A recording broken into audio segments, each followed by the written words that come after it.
En quelques mots, déjà, je vais vous présenter qui on est, parce que moi, je suis pas tout seul. Je me présente là aujourd'hui tout seul, mais on est avant tout une équipe. On a un studio de développement sur Grenoble qui existe depuis 2017. On a accroché à Flutter tellement qu'aujourd'hui, on fait principalement côté mobile que du Flutter.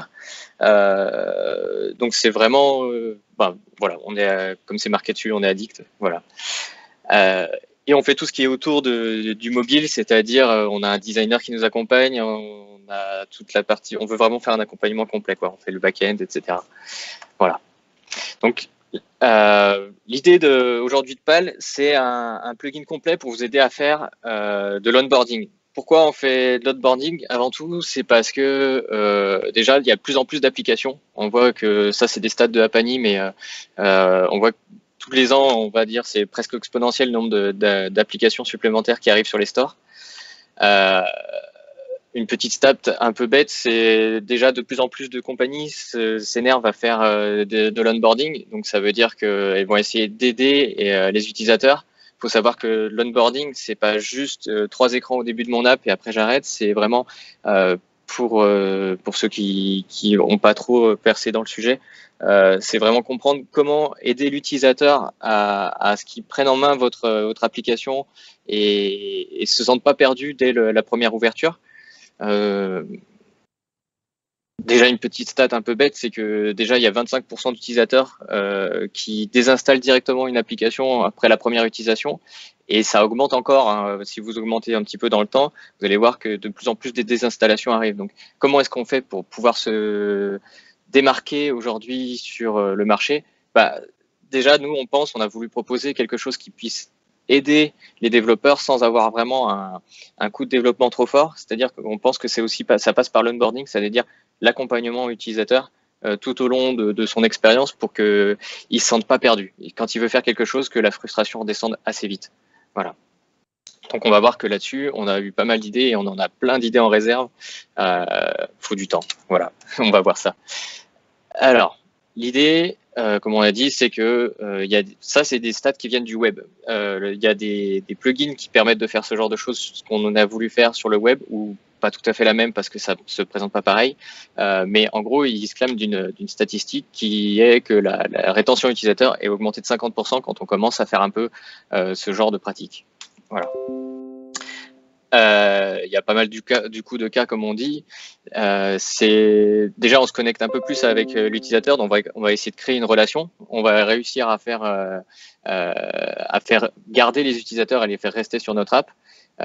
L'idée aussi, c'est de réduire un peu le support et le besoin, les coûts support, parce que il y a eu des gens qui sont frustrés, qui n'arrivent pas à faire quelque chose, alors qu'en fait c'est dispo sur l'écran, ils sont juste pas au bon endroit, et qui comprennent directement pourquoi. Et puis bien sûr, quand on a une meilleure rétention, on est mieux ranké sur les stores. Donc forcément, on a plus de téléchargements. Enfin, voilà, la boucle est bouclée. On va tout de suite vous montrer un petit exemple de comment ça marche. Alors ça, c'est une petite vidéo, mais je vais vous le montrer en live parce que c'est quand même beaucoup plus sympa. Hop, je quitte ça. Donc là, toc. Je vais vous le lancer en live. Une petite vidéo un petit peu pour montrer quel genre de résultat on propose. C'est-à-dire là, c'est un mode où on cible un élément sur l'écran dans notre éditeur. Donc l'idée, c'est vraiment là de pouvoir avoir un éditeur qui permette de créer des onboarding, mais sans les coder. On va avoir un mode édition qui nous permet de faire, sans une ligne de code, de pouvoir aller faire tout ça. On va montrer après. Donc là, on va avoir un guide tour, par exemple. Là, je vais dire que ça m'intéresse. C'est vraiment une application démo, donc faites pas trop attention au texte. Donc on va cibler chaque élément et on va pouvoir retrouver les uns après les autres enchaînés, jusqu'à ce que la personne dise ok, ça me plaît pas, ou il y a un autre problème. Voilà. Ou là, on a montré un truc. J'ai fait un petit texte un peu bête. Hop. Voilà pour le truc très très bête de ce qu'on peut montrer comme expérience. Tac, tac, tac. On y retourne. Pour l'installation, en fait, on a voulu faire un truc vraiment très bête. C'est que, en fait, notre plugin va être sa propre application qui va envelopper votre application. Du coup, on va avoir aucune interférence avec votre application. On va juste essayer de cibler et de comprendre comment vous interférez au niveau de vos routes. C'est pour ça qu'on est obligé, de vous demander en fait un navigateur observeur. Et c'est peut-être la seule difficulté. qui permettent de pouvoir comprendre quand l'utilisateur change de page, etc. Et c'est pour ça qu'aussi dedans dans la doc, on a demandé à ce que les gens utilisent le fait de pusher des routes nommées pour comprendre quand les routes changent. Sinon, c'est impossible de les cibler. Voilà. Si vous avez une solution, d'ailleurs, je suis preneur. Comme on sauvegarde tout ce qui est onboarding dans le cloud pour vous aider à synchroniser directement avec vos utilisateurs sans que vous ayez besoin de refaire une release, etc.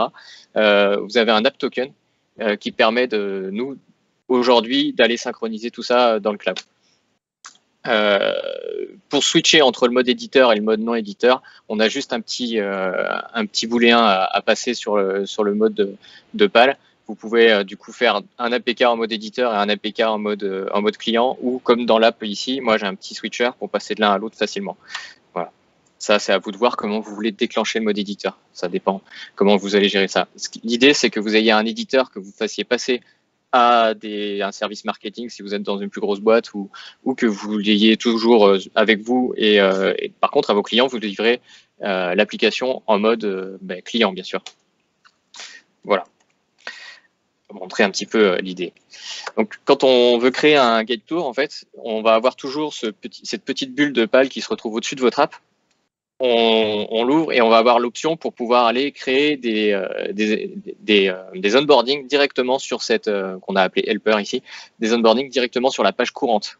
Il faut bien comprendre qu'on le fait sur la page courante. À chaque fois qu'on change de page, on aura une autre liste de helpers disponibles ou qu'on a à faire, quoi. L'idée ensuite, c'est qu'on va avoir le choix entre à quel moment est-ce qu'on va vouloir les montrer. Aujourd'hui, on a proposé que principalement deux modes. C'est la première fois qu'on arrive sur une page ou quand on détecte une nouvelle update. Le troisième qui arrive, ça sera en fait que ça apparaisse de façon random quand on va afficher des petits tips comme on pourrait de façon aléatoire ou voilà, très simplement. Tac.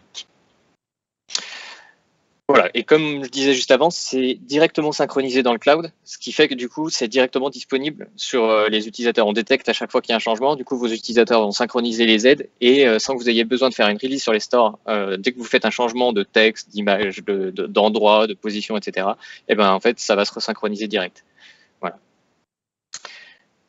Du coup, on a plusieurs idées de onboarding disponibles aujourd'hui. C'est d'abord des onboarding qui ciblent un peu plus montrer des updates avec un listing de nouvelles fonctionnalités qu'on aurait détectées. C'est-à-dire que quand on voit que en cours de l'utilisateur, il y a une nouvelle update, il était sur une précédente avant, on va pouvoir montrer des messages du type et ben maintenant vous avez accès à des news dans l'onglet X, etc. La version full screen, c'est un peu plus dédié à montrer des onboarding comme ce que vous avez au début des apps avec je fais passer d'un premier écran à un deuxième écran, etc. Le bottom toast, ça serait un peu plus dédié. Nous, on pense à montrer des tips. Après, vous pouvez le montrer effectivement à n'importe quel moment, même quand c'est pas forcément pour des tips. Et le mode encore, c'est celui que je vous ai montré juste avant, il permet de cibler quelque chose dans l'écran et de vous montrer un petit peu plus, de mettre un message d'explication sur cette partie de l'écran. Un petit peu comme ce que fait Google dans ses applications. Donc, comme je disais, on essaye de détecter les nouvelles versions d'applications pour pouvoir vous proposer de montrer un message à ce moment-là. Et en fait, l'autre truc qu'on a voulu vraiment augmenter, c'est comment est-ce qu'on comprend qu'on aide bien l'utilisateur. C'est qu'on va lui poser, en fait, on va avoir toujours une proposition de deux questions, enfin de deux réponses à l'utilisateur, c'est-à-dire j'ai compris la feature ou c'est négatif, une réponse positive et une réponse négative qui fait que on comprend si l'utilisateur a trouvé la feature intéressante. On va comprendre si le message est bien passé ou on est en train de l'embêter. Ce qui fait qu'à la fin, on aura assez d'analytics pour se dire ok, je ne lui parle pas comme il faut, ou là c'est bien, on a bien fait d'insister parce que ça a aidé les utilisateurs, ils pensent que c'est utile. Voilà. Ou là je suis un petit peu lourd et j'en ai un peu trop mis. Voilà. Bon, je vais vous montrer on va faire une petite démo. Hop. Donc dans l'idée, sur le côté démo, tout simplement, comme je vous montrais, en fait notre app elle est par-dessus. Donc comme elle est par-dessus, Je peux switcher dans les deux modes. C'est vraiment une app de démo. Mince, je suis un peu bête sur l'écran. Du coup, on a le petit logo là de PAL qui apparaît. On peut le bouger partout. S'il nous gêne, on le pousse. Voilà. On n'avait pas d'autre mode pour pouvoir vous proposer l'éditeur. Et comme ça, vous voyez bien que vous avez shippé l'application en mode éditeur. Par exemple, ici, on a fait un premier screen visite qui est l'introduction, c'est le tour. On va dire, je vais essayer d'en rajouter une étape. Quand je vais rajouter une étape, je choisis le groupe qui était l'introduction. En fait, on les groupe pour dire qu'on va pouvoir enchaîner plusieurs. On n'est pas obligé d'en mettre plusieurs, on peut en mettre qu'un si on veut, mais on peut en mettre plusieurs, les uns après les autres. Là, on va l'appeler step, tout simplement. Là, on peut, du coup, l'étape 3, c'est de choisir quel type de helper. Comme je vous montrais tout à l'heure, on peut choisir quel type on veut montrer. Donc là, par exemple, ça serait le record ou ça serait l'update. Voilà, on peut aller là-dessus pour aller dans le même style. Et la dernière étape, ça serait de choisir un thème. Aujourd'hui, il n'y en a qu'un. Nous, notre idée, c'est vraiment de donner, vous donner des designs un peu préfaits qui fassent direct, un peu classe. On a demandé à notre designer de nous donner plein d'idées là-dessus. Il en a plein d'ailleurs. Et c'est assez excellent. Il faudrait qu'on arrive à prendre le temps de les implémenter et il faudrait nous dire si ça vous plaît, ce genre d'idées. Et bien sûr, vous laissez le choix de tout pouvoir custom, mais comme on n'est pas tous designers, ça peut être une première entrée en matière assez intéressante. Voilà. Aujourd'hui, on a juste ce mode qui nous permet de créer un helper de type, là, je vais cibler un élément. Donc, pour cibler un élément, c'est assez simple. Il manque juste une petite ligne de code, généralement. C'est juste de rajouter une key sur les éléments sélectionnables. Parce que s'il n'y a pas de key, en fait, on n'arrivera pas à les retrouver dans l'arbre. Nous, on retrouve l'arbre de rendering de Flutter et on va aller regarder tous les éléments qui ont des clés qui ressemblent un peu à la nôtre pour aller les retrouver et cibler sa position et notamment son cadre, là où comment il est rendu. Ce qui fait que du coup, après, derrière, on arrive à recibler un élément. Par exemple, ici, je vais faire sur le petit élément en haut, ou ici, je peux sélectionner des éléments. Et après, on le retrouvera. Voilà. Par exemple, je mets ici, une fois que j'ai sélectionné, du coup, il a compris que c'est ça que je vais vouloir expliquer. Et après, je peux sélectionner mes textes et puis mettre ce que je veux dans mes textes. Voilà. On peut tout changer, on peut tout éditer. Je mets test en description, par exemple. On a toujours le bouton positif qui est ici et le bouton négatif. Et derrière, on peut éditer la fonte. Donc, il y a toutes les fontes qui sont disponibles de Google Fonts. Dans le background, on peut changer la couleur, on peut mettre n'importe quoi. Voilà, c'est à peu près tout. On peut faire une première preview et puis une fois qu'on est satisfait du résultat, on fait save et c'est parti. Ça sera directement disponible dans le cloud et pour nos utilisateurs, quoi.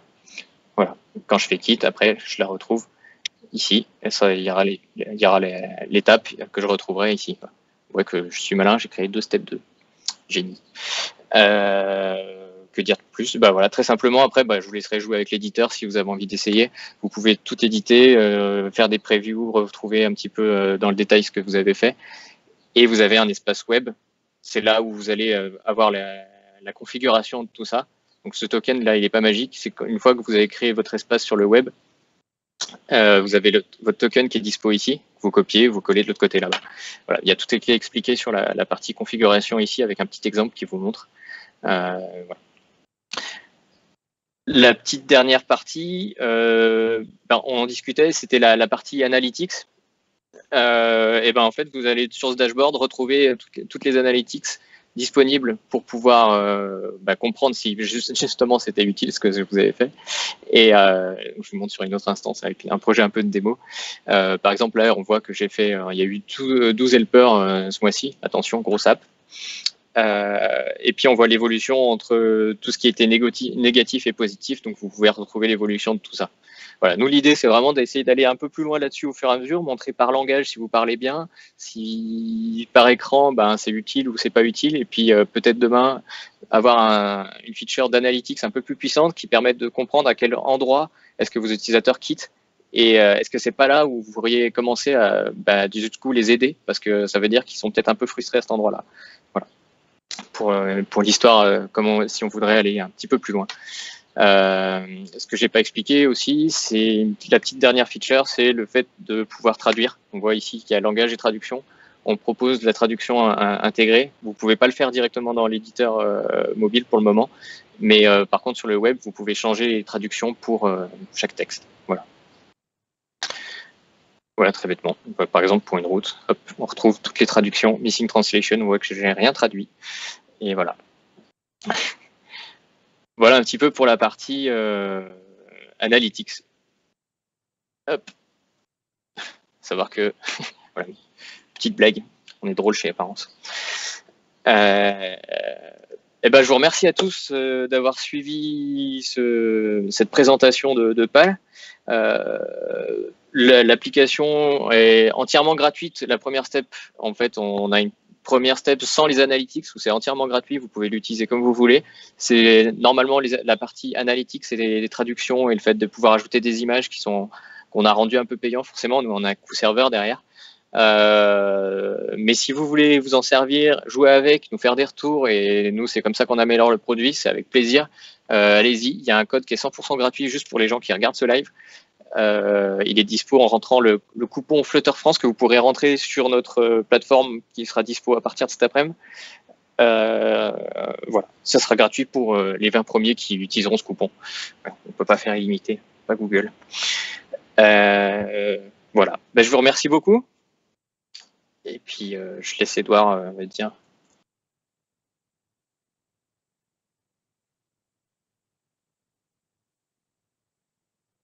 Alors juste, si je remets mon micro, ça va mieux marcher. Donc là, il y a eu pas mal de questions qui t'ont été posées. Du coup, je vais te les poser, ou je sais pas si tu arrives à les voir au cas où. Ben, je les vois la pas première, du tout, c'est... D'accord, ok, je te l'ai dit. Est-ce que c'est compatible Flutter Web? Ouais, exceptionnellement, ouais, ça marche. On a fait le passage justement, on a bien bossé dessus. Ça marche Flutter Web, macOS, on a réussi à le faire passer de partout. Justement, on a une petite démo qui tourne aujourd'hui. Je pourrais envoyer le lien, mais qui montre que ça marche vraiment pas mal sur le Flutter Web. On a juste un petit détail en version Flutter Web mobile sur un seul type de helper qui montre un petit peu le problème, mais sinon tout fonctionne sur Flutter Web. Ok. Alors, est-ce que... alors, il y en avait qui demandaient le pricing, notamment. Vous pouvez aller sur pal-plugin.tech et il y a toute tout le pricing qui est dessus.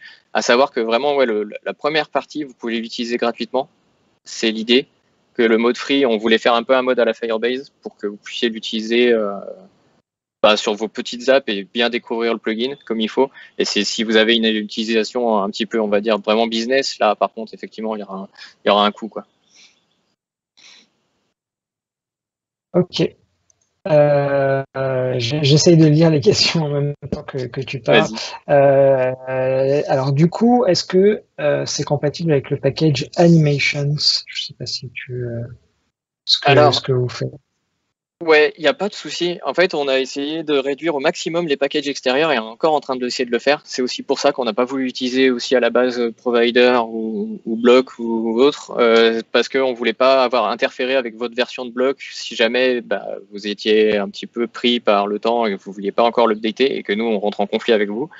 Donc en fait, on a essayé de vraiment sortir au maximum de rester très pur Flutter. Alors forcément, aujourd'hui, on a encore quelques packages, notamment pour piquer les couleurs ou des choses comme ça, mais c'est pas très gênant, on va dire, puisque c'est des packages un peu moins populaires. Mais normalement, vous n'avez pas de conflit avec vos packages à vous perso. Et au fur et à mesure que vous nous faites des requêtes, clairement, on va essayer de réduire ça pour essayer d'avoir le moins d'interférences avec ce que vous avez vous. Ok, merci. Ensuite, alors il y a eu deux fois un peu la même question. C'est quel est le coût en termes de poids sur l'application lorsqu'on ship en prod par rapport à l'app seule, sans l'onboarding? Alors je vais certainement dire une bêtise, mais je pense que le coût est pas énorme.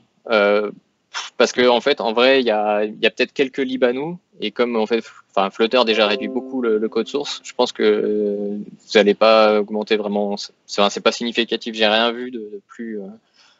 Ouais, de gros. Il faudrait que je fasse le comparatif, mais je pense que vous n'allez pas avoir plus de 1 méga. Ça va pas être fou. Ok. Autre question, est-ce que vous prévoyez un helper de type feedback Jean, une question avec champ libre ou quelques réponses au choix. Alors ouais, ça c'est une idée qui est revenue plusieurs fois. On nous l'a pas mal suggéré et ça fait partie des choses qui sont bien dans le backlog et on voit qu'il y a beaucoup de demandes. Donc clairement, ouais, c'est quelque chose qu'on voudrait accentuer. On a même une petite idée derrière la tête qui serait même de proposer aux créateurs de l'application de piocher une vidéo et de pouvoir la proposer, notamment qu'on puisse la proposer en onboarding à l'intérieur de notre app pour vraiment donner un petit peu un côté un peu plus humain encore à notre app. Donc ouais, clairement, ouais, ça fait partie des super feedbacks, ça. Ok, alors pour revenir un peu plus sur les questions qu'il y avait au début, est-ce que est-ce que le PAL est compatible Navigator 2.0? Alors ouais, on l'a utilisé avec. Le seul truc qu'il faut faire, c'est vraiment utiliser les navigateurs observeurs. Il faut lui donner en fait à chaque fois un navigateur observeur, c'est-à-dire que le début est utiliser des routes nommées. Donc dès lors qu'on lui donne ça, on arrivera à détecter un changement de route. Si on n'arrive pas à détecter un changement de route, en fait, PAL il va pas marcher. Voilà, c'est le seul petit truc. On va essayer de documenter un peu. On voulait aussi proposer en fait que vous puissiez pusher manuellement les events, dire bah voilà, je voudrais pusher tel event, et ben on pourrait le détecter comme ça, mais il faudrait que vous donniez du code. Donc c'est un petit peu moins no code. On n'a pas trouvé par exemple pour tout ce qui est détection de personnes à cliquer sur tel bouton. Pareil, petit défi technique encore. Si quelqu'un a une idée, là pour le moment on n'a rien trouvé de simple, donc on le donne pas encore. Mais clairement, avec le Navigator 2, ouais, ça marche. Mais il faut juste penser à la config et mettre un observeur dans le tableau d'observeur du début de PAL. Alors ça, je pense que c'est une question que tu as répondu. Est-ce qu'on peut éditer les helpers à la main? Et alors, oui, mais enfin, à la main dans le code ou à la main? Je sais pas. La question, c'est est-ce qu'on peut ensuite éditer les helpers à la main? Ah, Bon, je pense que c'était au début de ta presse que ça ok, avait été posé. Donc bon, c'est pour ça. Je la repose, mais bon, je pense ok, que tu y as répondu après en fait. ça marche. Alors donc le contenu de l'encre se synchronise, le tout est dans le cloud, donc le poids de l'application n'est pas touché. Donc ça, tu en as déjà parlé. Est-ce que c'est Ouais. uniquement en anglais? Tout à l'heure il y avait une autre question sur la traduction. Peut-être juste redire ce que tu avais dit sur l'aspect trad. Ouais. Alors simplement en fait l'idée c'est que sur l'application, sur l'éditeur de l'application, on n'a pas donné l'accès à la traduction pour le moment, mais clairement on synchronise on a l'aspect traduction dans le dashboard web et là derrière vous pouvez dire vous pouvez rajouter des langues. Nous on va détecter la langue et on va donner le bon texte en fonction de la langue qui a été renvoyée. Voilà. Si vous avez trois Ok. quatre langues dans votre app, voilà, on peut changer les textes. Alors là maintenant, tu as plusieurs questions au niveau des helpers.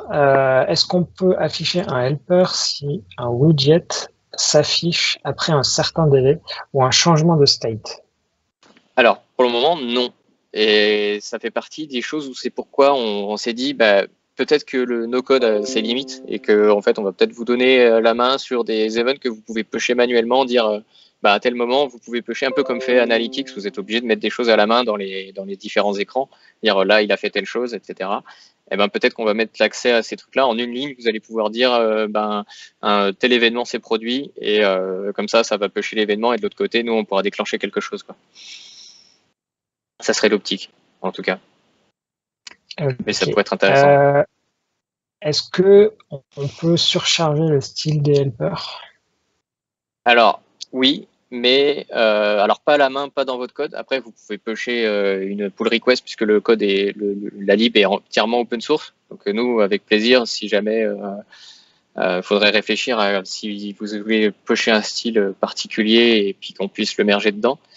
Euh, Après, le fait est qu'on voulait vous donner la main sur le fait de faire tout dans l'éditeur, quoi, que vous puissiez changer le style entièrement comme vous voulez. Mais très certainement qu'il va peut-être vous manquer des endroits où vous voulez rajouter des champs, rajouter des choses. Et en tout cas, ouais, ça ferait avec plaisir. Il faudrait nous dire ce que vous voulez, surtout, qu'on en discute. Il y a le repo qui est dispo et vous mettez une issues. On en discute par rapport à est-ce que c'est pas faisable avec la version qu'il y a actuellement et est-ce que ça vaut le coup de rajouter quelque chose, comme on l'explique. Mais voilà, En tout cas, le projet est open source et vous pouvez proposer des choses avec plaisir. Et après, je pense que c'est à peu près une des dernières questions. Est-ce que donc PAL est utilisable hors ligne, comme les données sont sur le cloud? Est-ce qu'il y a du cache en cas de perte de connexion? Ouais, il y a du cache. C'est-à-dire qu'en fait, pour le moment, il y a une base de données, et c'est là aussi où on n'a pas réinventé la roue, on a utilisé une lib. Donc on stocke en fait tout ce que l'utilisateur peut potentiellement voir, on va l'enregistrer dans le téléphone. Donc oui, ça va marcher hors ligne, quoi. Juste l'appel, par contre, du fait du résultat, là, on va pas pouvoir l'envoyer. S'il n'y a pas de connexion, on n'aura pas le résultat dans le cloud, quoi. Okay. Après, je sais, est-ce qu'il faut un compte GCP? Un compte GCP, non. Je vois pas. Il y avait une question là-dessus, mais non. Non. Vous avez rien à faire là-dessus. Alors, il te demande c'est quoi la lib Shared Preference Hive Light SQL par rapport à ce que tu disais avant, je pense pour la partie cache en fait. Ouais, c'est Hive justement qui permet de. Nous, on synchronise, on détecte qu'il y a un changement sur vos onboarding et c'est ce qui permet on les stocke sur le téléphone pour éviter que vous fassiez un appel à la base un autre backend qui va faire appel à la base de données à chaque fois que vous changez d'écran ou vous faites un event. Ça va un peu spammer si vous avez beaucoup d'utilisateurs. Donc, ce qu'on fait en fait, c'est que la première fois que la personne à chaque fois que la personne lance l'appli, on synchronise notre base de données. S'il n'y a pas de changement, on fait rien. S'il y a des changements, on fait ce qu'il y a à faire avec notamment la version. Et puis voilà, c'est pour ça qu'on stocke en local. C'est uniquement ça qu'on stocke en local, d'ailleurs. Ça et les visites de la personne, ce qu'elle a déjà vu. Comme ça, on fait le lien entre ce qu'elle a vu et ce qu'elle n'a pas vu et on montre que ce qu'elle a besoin de voir. Et enfin, dernière question. Alors, ça a été posé au tout début, juste pour mettre dans le contexte au cas où. Pour le helper update, est-ce que le diff entre la version installée et la version précédente est automatique pour n'afficher que ce qui est nouveau? Oui. Et alors, du coup, il y a une petite subtilité. C'est que déjà, c'est un event qui permet de détecter le update, mais vous n'êtes pas obligé de montrer cet écran en mode update sur cet événement-là. Par contre, la détection, elle marche que si vous respectez bien le fait d'avoir major, mineur, etc. Les trois, la composition en 3 numéros, quoi. Sinon, si vous avez des lettres, etc., ça va être un peu compliqué dedans à détecter que la version est antérieure ou pas. L'autre petite chose sur les updates comme ça, c'est que si jamais la personne, c'est la première fois qu'elle installe l'app, elle aura jamais ces messages d'update. On va le faire que si elle a déjà vu quelque chose dans la première version et qu'elle a fait une mise à jour, vraiment, elle a fait une mise à jour et qu'elle a déjà vu quelque chose dans la version initiale, là, on va commencer à lui montrer des messages avec un événement d'update, quoi. Ok, et merci, parce que c'était la dernière question au final. Donc tu vois, j'ai posé la question dans le chat par rapport à ta presse les gens avaient trouvé vraiment que l'outil était sympa, surtout l'aspect où tu peux le faire depuis direct ton téléphone, quoi. Donc c'est sûr que pour nous développeurs, ça nous simplifie tellement la vie. C'est cool. Donc je regarde s'il n'y a pas d'autres questions. Alors sur Slido, il n'y en a pas. Et sur le live, les gens te remercient pour les explications et la démo. C'est très gentil à vous. Et donc du coup, de toute façon, on a partagé le lien vers PAL, alors peut-être je vais remontrer juste le code promo qui était juste là. Il est sur mon écran. Voilà, donc là, c'est le code de réduction, c'est Flutter France. N'hésitez pas à l'utiliser tout simplement, et aussi même, je dirais, peut-être sur le Slack, pareil, si tu peux y être et peut-être répondre à des questions au cas où si les gens en ont, ou je sais pas, peut-être d'autres moyens de communication. Je vais aller sur le Slack, il n'y a pas de souci. J'essaye de suivre régulièrement ce qui s'y fait dessus de toute façon. Ou sur le GitHub, ou sur, de toute façon, pas ce qui manque comme Ouais, ouais. possibilité. Et tu vois, sur YouTube, il y en a certains qui disent même, j'essaie pas dès cet après-midi. Donc, tu vas avoir Ok, des nouveaux cool. utilisateurs. Ah, très classe. En Euh, tout cas, si je peux juste finir un tout petit mot, tu parlais tout à l'heure avec la newsletter, vous parliez de recrutement, et en fait, du coup, notre studio, on recrute aussi. En ce moment, on va chercher des développeurs Flutter, donc si vous avez envie de travailler à Grenoble, bah, n'hésitez pas.